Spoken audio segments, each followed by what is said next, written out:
하나님은 질서의 하나님이십니다. 무질서한 상태를 굉장히 싫어하시죠. 사탄은 흩어버리고 파괴하고 모든 것을 끝내버리지만 하나님은 질서를 부여하시고 질서대로 운행을 하시는 분이십니다. 최근 여러분들의 마음이 혹시 공허하십니까? 혹시 여러분의 가정에 질서가 깨졌습니까? 여러분의 삶에 혼란이 찾아오고 혼돈스러운 상태이십니까? 하나님이 일하시지 않기 때문이겠죠. 그렇다면 재빠르게 우리는 질서, 영적 질서를 바로 잡아 나가야 합니다. 성경을 열면 태초에 관한 얘기가 나옵니다. 태초에 혼돈과 공허와 흑암이 있었습니다. 그때 하나님께서는 질서를 바로 잡으셨는데 먼저 빛을 창조하시고 낮과 밤을 나누면서 순환하도록 하셨어요. 또 먼저 땅과 하늘과 바다는 공간이죠. 공간을 창조하시고 그 속에 동물과 식물 그리고 각종 새와 물고기들을 채워 넣으셨습니다. 그리고 마지막에 첫사람 아담을 창조하셔서 그것들을 다스리는 리더로 세워주셨습니다. 공간을 만드시고 채우시고 리더를 세우셔서 그것들을 다스리게 하셨어요. 얼마나 질서의 하나님이십니까? 이것이 바로 창조 원리죠. 여러분, 인간이 하나님을 떠나서 마음대로 제멋대로 살려고 분주하게 뛰어다녀도 거스릴 수 없는 것이 이 창조 원리입니다. 요즘 건축가로서 유명한 유현준 씨라는 홍익대 교수님이 계십니다. 그분이 이런 얘기를 했어요. 건축은 빈 공간을 만드는 거야. 건축은 빈 공간을 만드는 거야. 우리는 보통 건축이라고 하면 집을 짓고 건물을 짓고 그렇게 생각을 하는데 빈 공간을 만드는 것이 실상은 건축이라고 얘기를 했어요. 사실 공간을 얼마나 잘 만드느냐가 좋은 집이 되느냐 그렇지 않느냐의 관건이 된다고 합니다. 먼저 공간을 만들어요. 그럼 거기에 가구들을 채워놓고 또 가정의 집기 도구들을 가져와서 채워놓습니다. 그러면 그 후에 사람들로 채워져서 가정이 이루어지게 되고 그 가정은 리더, 가장이겠죠. 가장을 세워서 영적 질서를 유지해 나가면서 가정을 이끌어 나가게 되죠. 모든 가정이 그렇게 돌아가고 있어요. 느헤미야 7장을 보면은 예루살렘 성벽을 재건하는 그 과정에서도 이 하나님의 창조 원리는 그대로 적용되는 것을 봅니다. 52일 만에 예루살렘 성벽을 재건했어요. 그랬더니 예루살렘 도성이라는 큰 공간이 생겨났어요. 인구조사를 하고 사람들을 선별해서 예루살렘 도성에 이주시켜서 채워 넣었어요. 그리고 지도자들을 세웠어요. 하지만 뭔가 하나 부족했어요. 그게 뭡니까, 여러분? 바로 영적 질서였어요. 영적인 질서. 성벽은 재건되었지만 백성들의 마음에 그 타는 목마름과 열정, 이 갈증이 가득했습니다. 그래서 학사 에스라를 초청해서 하나님의 말씀을 듣습니다. 하나님의 말씀을 들었더니 눈물이 회개가 되어서 쏟아져 나오고 그리고 끊임없는 기도, 금식, 예배의 자리가 펼쳐집니다. 이쯤 되면 꼬리에 꼬리를 물고 따라 나오는 게 있어요. 뭡니까? 그것은 결심과 결단이죠.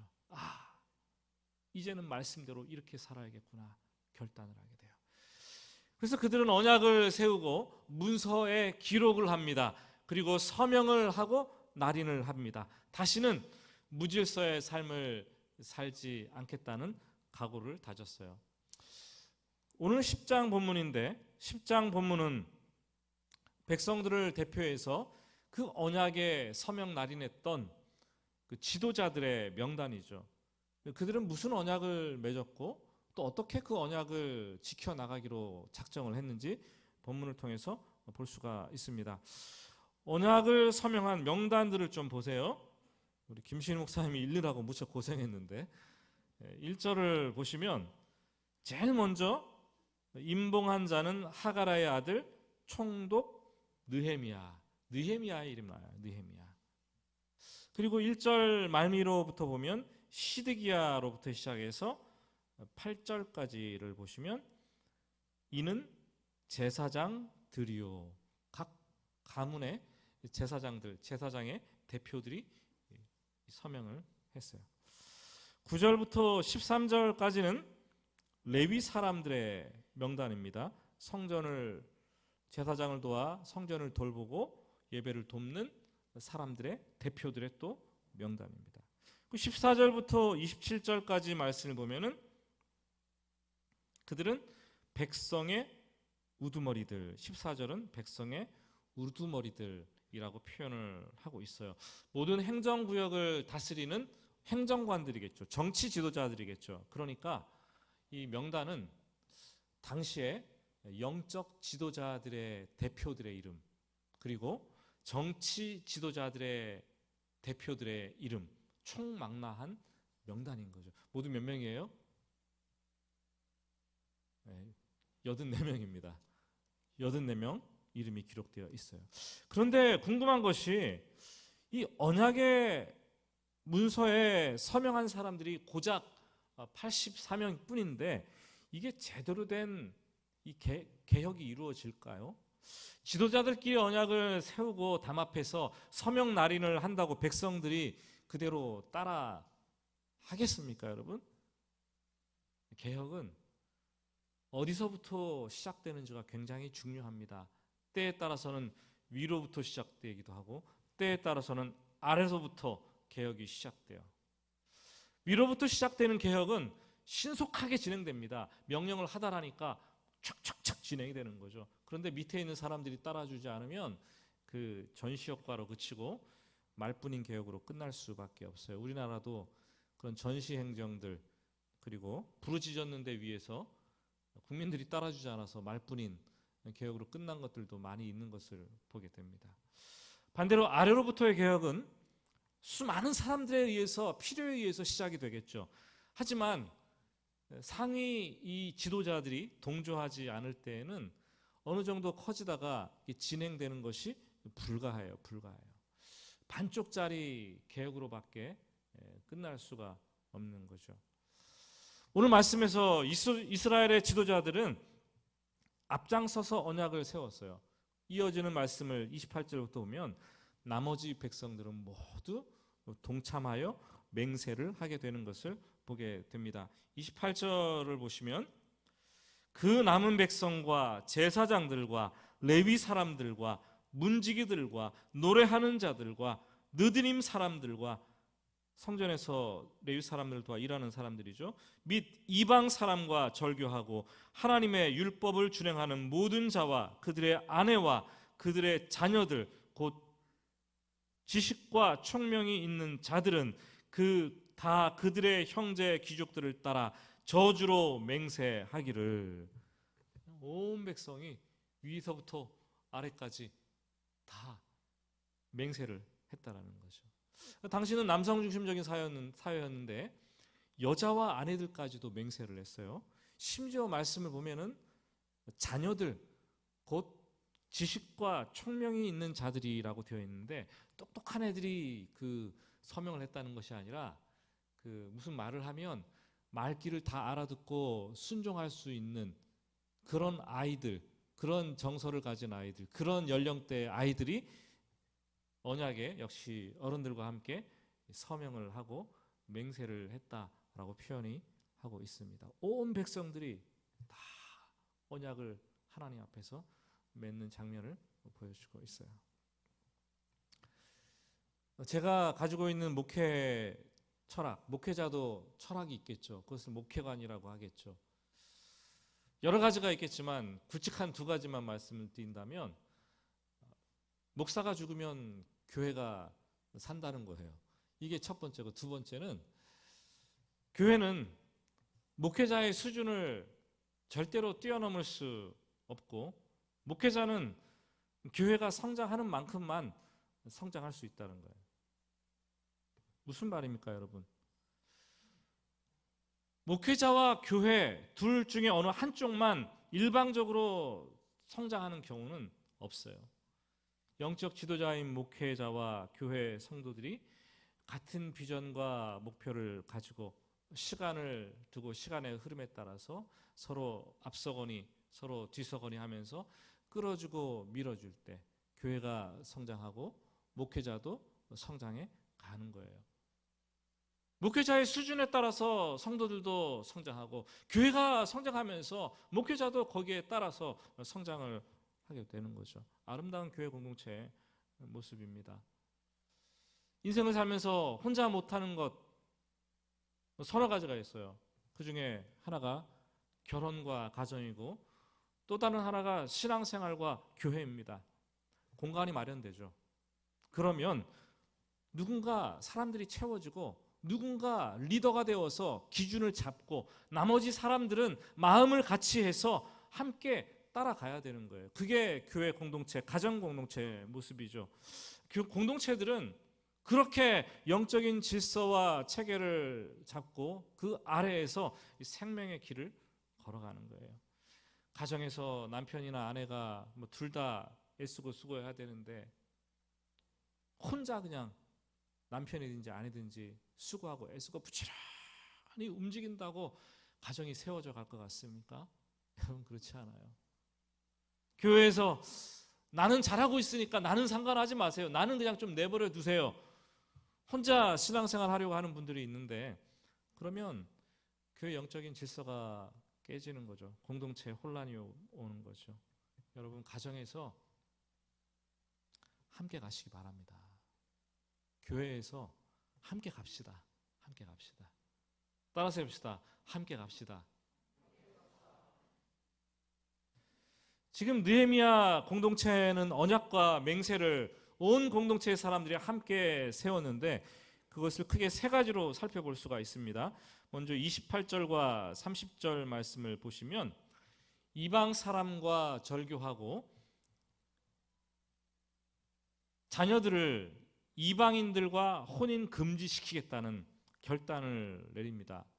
여러분 인생사에서 가장 중요한 것이 있다면 결혼이죠.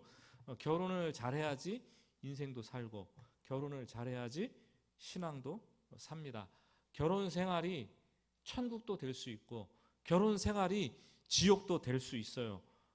바울 사도는 결혼 제도를 하나님께서 만드셨다, 창조하셨다라고 말하면서 그 속에 아주 큰 비밀을 결혼이라는 제도 속에 숨겨놓았다고 얘기를 합니다. 뭡니까?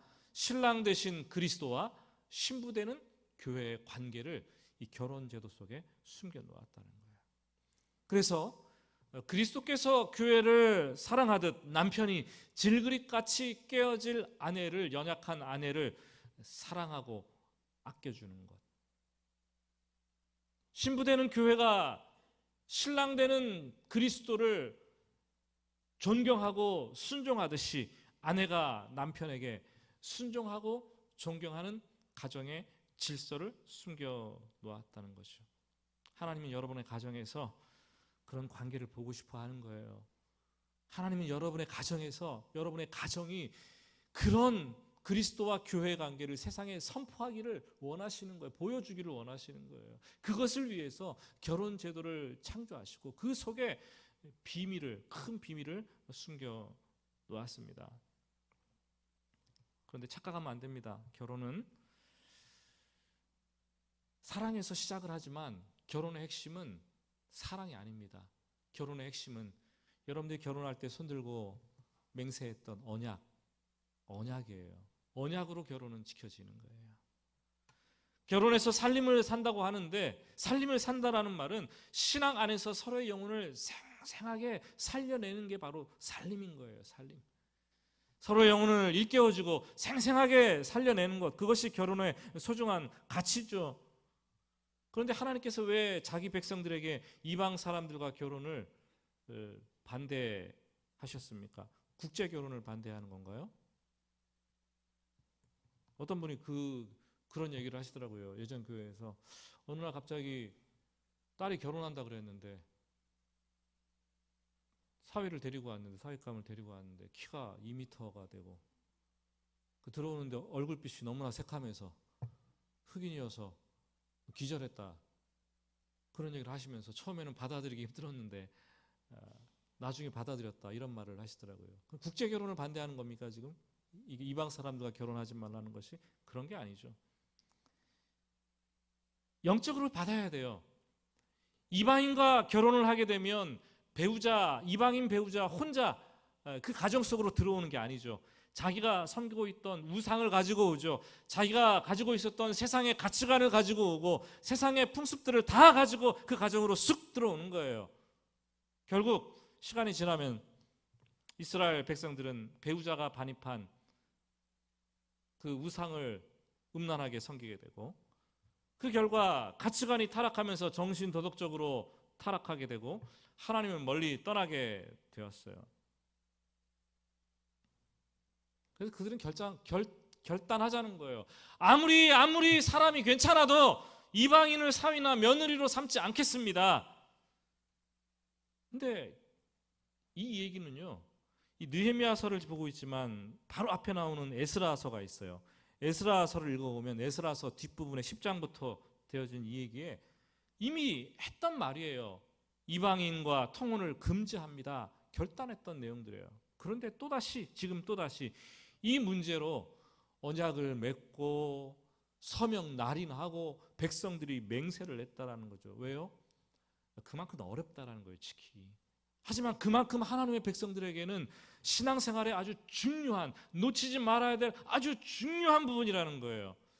또 이게 11년이 지나서 느헤미야 13장으로 가면 또다시 이 통혼 문제가, 이방인과의 통혼 문제가 불거져요. 그때는 느헤미야가 화가 나서 통혼자들을 다 색출해냅니다. 그리고 책망하고 저주하고 이번에는 막 때려. 그리고 심지어 머리털을 뽑아 놓습니다. 머리털을 다 뽑아 놓고 다시 니네들 하나님께 맹세하라. 이렇게 강하게 얘기를 합니다. 참 그만큼 어렵지만 그만큼 지켜내야 될 문제가 이방인과의 결혼 문제였어요. 여러분, 2500년 전 이스라엘 백성들이 경험했던 이방인과 통혼의 문제가, 심각한 문제가 오늘 우리 시대 성도들의 가정에서도 그대로 일어나고 있어요. 성품 좋고 직장 좋으면 됐지 뭐. 신앙의 문제 결혼해서 차차 만들어가면 되는 거잖아. 한술 더 떠서 얘기합니다. 불신자가 결혼해서 전도하면 되잖아. 아니, 그 가정에 보낸 선교사라고 생각하면 되지. 결혼은 전도가 아닙니다. 결혼은 선교가 아닙니다. 결혼은 다른 것들을 위한 어떤 수단이나 목적이나 도구가 될 수 없어요. 바울은 분명히 말합니다. 아내된 자여, 내가 남편을 구원할 수 있을런지 어찌 알 수 있느냐. 남편 된 자여, 네가 어찌 아내를 구원할 수 있을런지 어찌 아느냐. 여러분, 믿지 않는 사람들과 불신자들과 예수의 영이 없는 사람들과 결혼을 해도 인생이 잘못되거나 망하거나 심판받지 않아요, 당장. 왜냐하면 구약시대처럼 율법이 지배하는 시대가 아니고 예수 그리스도의 십자가의 은혜의 시대가 되었기 때문이에요. 그렇지만 한번 살아보세요. 살면서 얼마나 많은 큰 고통을 감내하고 영적 어려움에 처하고 가치관의 문제에 부딪히고 제사 문제에 부딪히고 삶의 다른 스타일에 부딪혀서 어려움을 겪는지요. 살아보신 분들은 아실 거예요. 많은 성도들의 간증을 들으면서 눈물로는 들을 수 없는 간증들을 하시는 걸 보게 됩니다.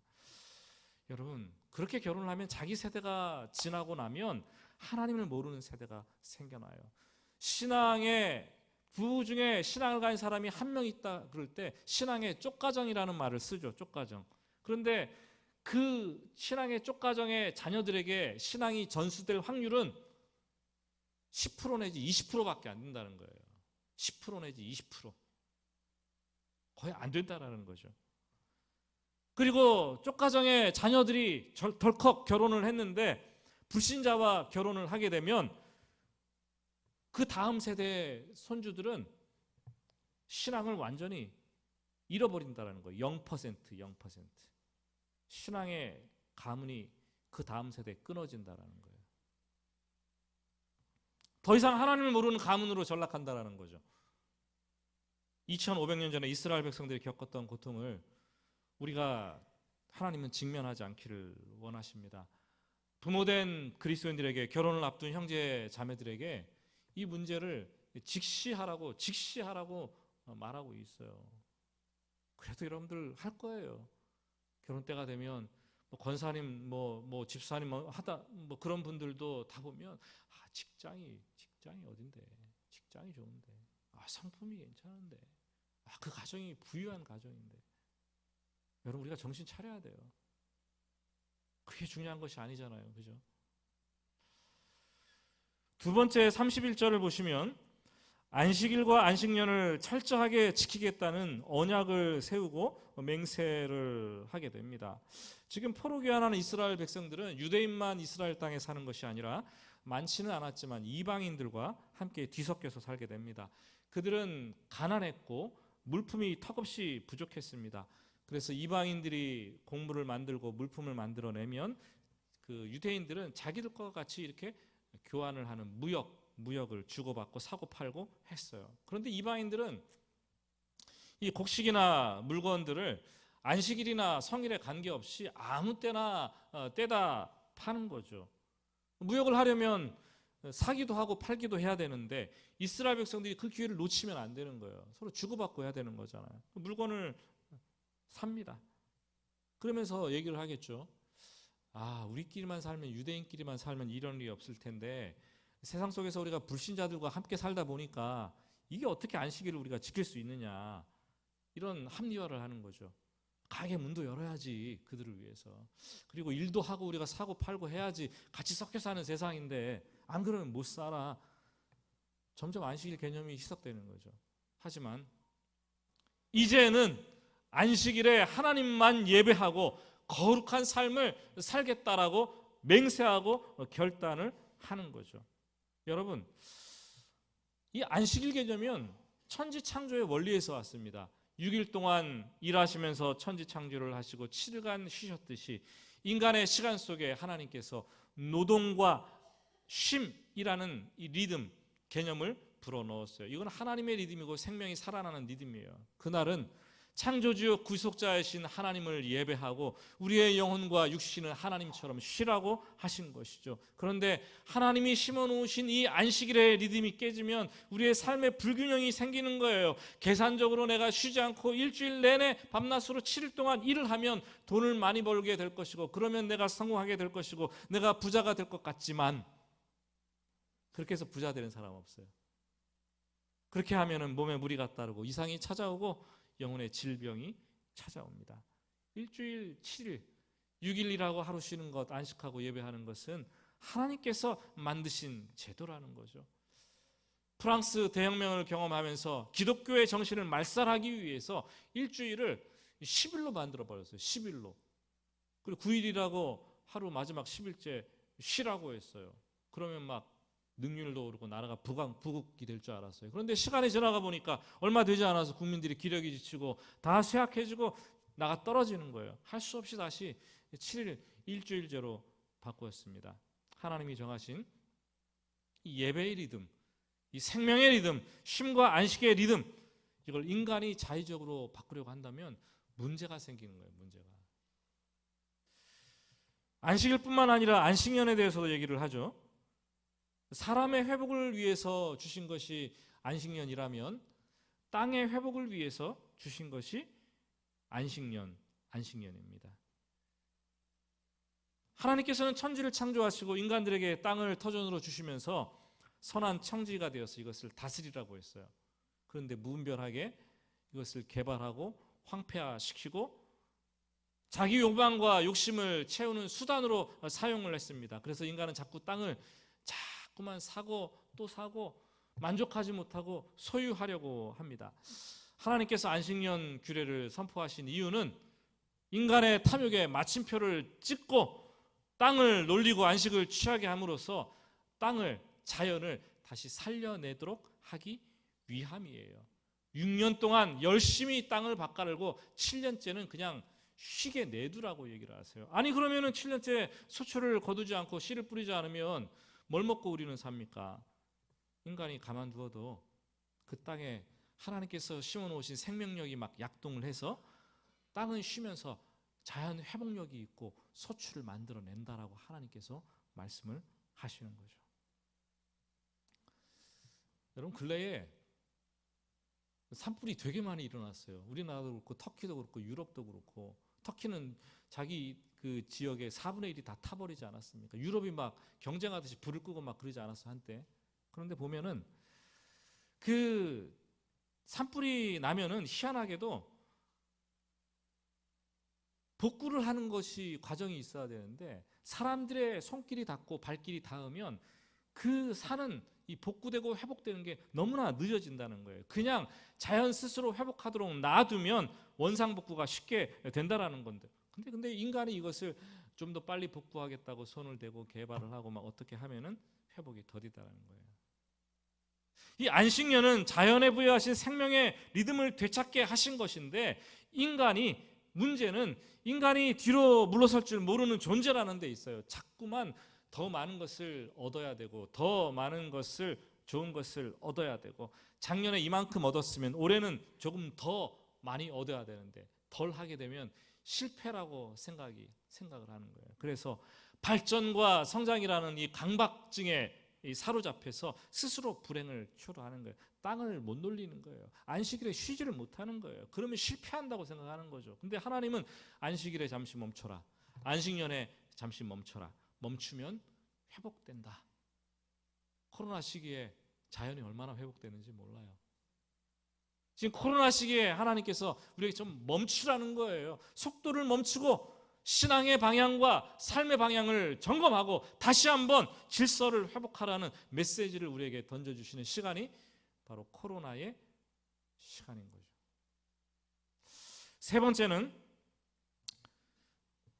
맹세는 32절부터 33절까지 성전세, 그리고 36절부터 37절까지는 첫 열매와 11조를 드리는 거예요. 그 20세 이상이 된 성인들은 생명의 속전으로 반세겔의 성전세를 내야 했습니다. 반세겔은 그 노동자들의 이틀치 품삯이에요. 이거를 내면 성전을 보수하고 유지하고 예배드리고 신앙생활을 돕는 일에 성전세를 썼습니다. 그런데 이 규례를 오랫동안 지키지 못했어요. 근데 이 말씀을 깨닫고 나니까 성전세를 내야겠다는 결심을 합니다. 근데 반세겔을 내니까 너무 많은 거예요. 당시 페르시아 아닥사스다 왕에게 세금도 많이 냈기 때문에 그럼 우리가 좀 당분간은 3분의 1 세금을 내자. 3분의 1 세겔을 내게 됩니다. 또 제사장들과 성전 예배를 돕는 레위인들은 가나안 땅에 들어왔을 때 땅을 선물로 받지 못했어요. 그래서 많은 백성들이 그들을 위해서 11조를 바쳤습니다. 11조를 내야지 성전 제사장들과 레위인들의 생계가 유지되고 제사장과 레위인들이 이 종교적인 활동에 집중을 할 수가 있었어요. 그런데 포로 생활 이후에 생활이 어려워지니까 백성들은 11조의 의무를 감당하지 않았어요. 연쇄적으로 제사장들과 레위인들도 경제적인 활동이 없기 때문에 먹고 살 길이 없었어요. 그래서 성전 제사와 성전 섬기는 걸 다 팽개치고 자기들도 가서 일을 하는 거예요. 예배는 중지되고 성전은 버려지고 떠나게 되었어요. 그 결과 백성들의 영적인 삶도 황폐화되어서 악순환이 계속해서 돌아가는 거예요. 이런 조항들을 언약문서로 기록해서 서명 날인하고 맹세를 했습니다. 말씀을 마치면서 29절 앞부분만 다시 한번 보기를 원합니다. 29절 앞부분인데요. 같이 29절을 읽어보겠습니다.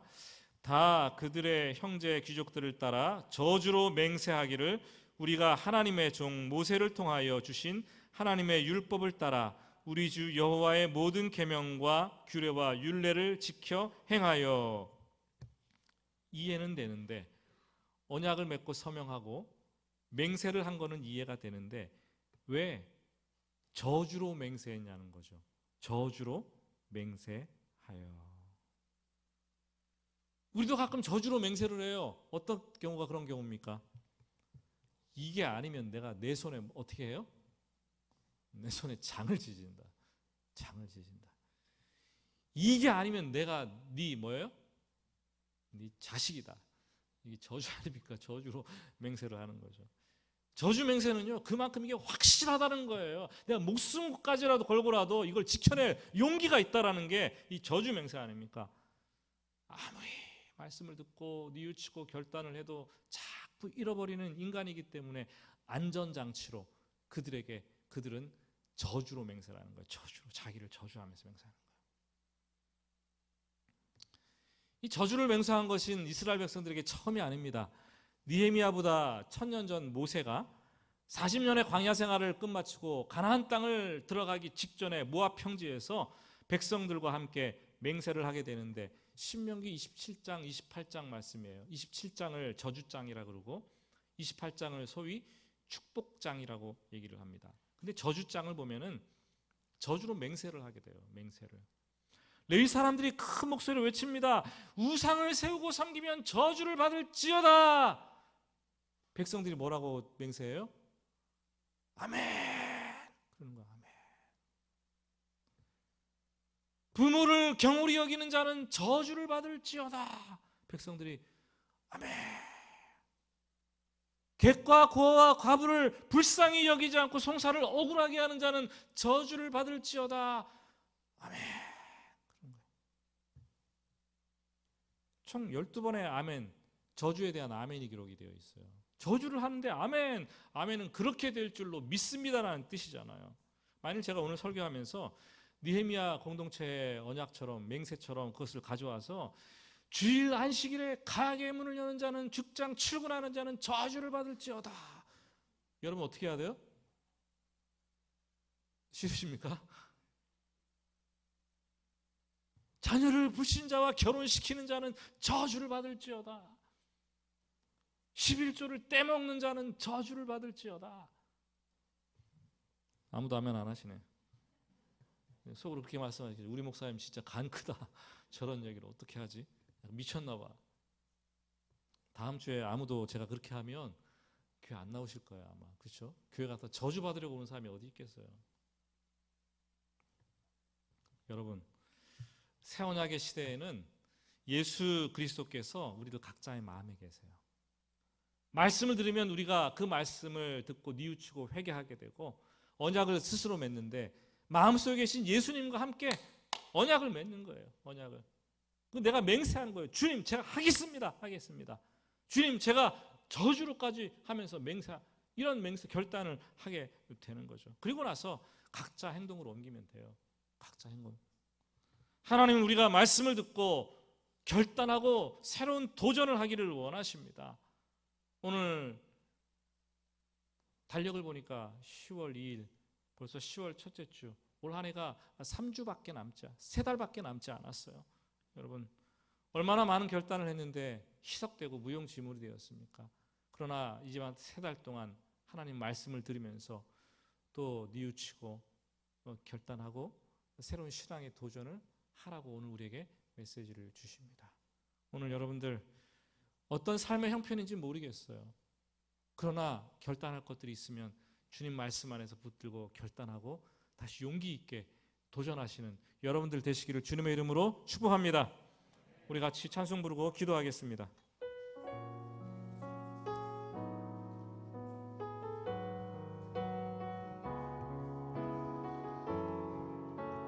내 삶의 이유라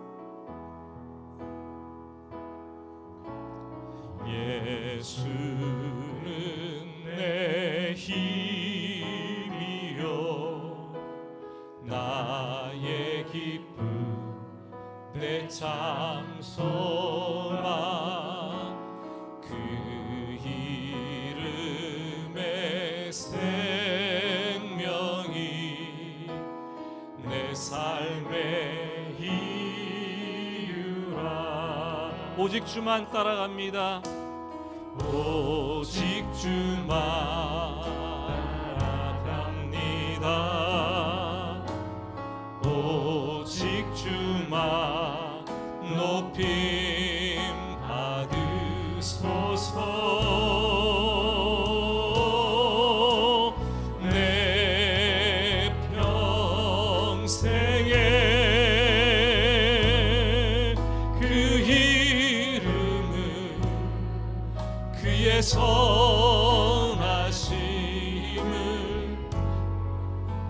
세상에 노래합니다. 그 이름에 크신 능력 영원한 생명이 내 삶의 이유라. 내가 사나 죽으나 그 이름을 위하여 내가 사나 죽으나 그 이름을 위하여 내 모든 것 바으리니 나를 받으소서. 오직 주님만 따라가겠습니다. 오직 주만 따라갑니다. 오직 주만 높임 받으소서. 오직 주만 높임 받으소서. 아멘. 내 평생에 내 평생에 그 이름을 그의 선하심은 세상에 노래합니다. 그 이름에 크신 능력 영원한 생명이 내 삶의 이유라. 기도하겠습니다. 기도할 때 오늘 조용하게 묵상으로 기도하겠는데요, 이런 기도를 드립시다. 하나님, 저는 제 삶의 변화도 싫어하고 신앙의 도전도 두려워하는 신앙인인데 오늘 말씀을 들으니 더 높은 곳을 바라보고 내가 너를 저 위에 세울 것이다 말씀하시는 것 같은데, 주님, 저는 자꾸 그냥 여기 조사원이 머물러 있겠습니다 고집합니다.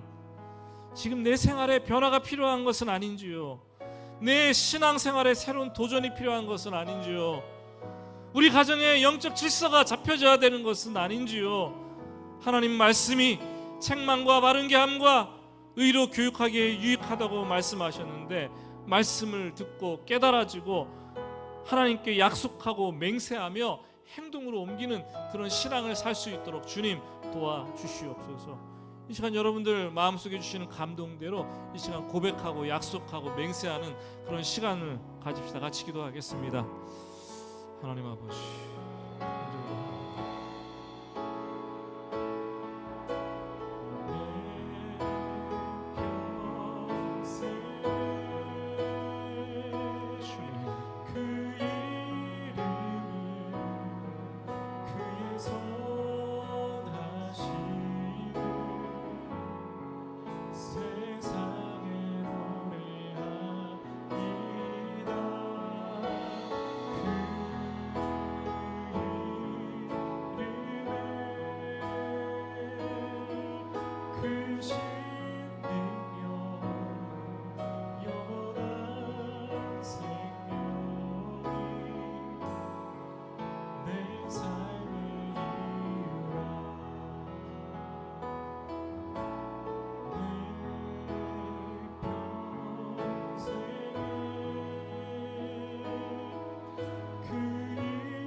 하나님 아버지, 오늘 마음에 결단한 것들, 맹세한 것들, 새롭게 도전할 것들이 있습니다.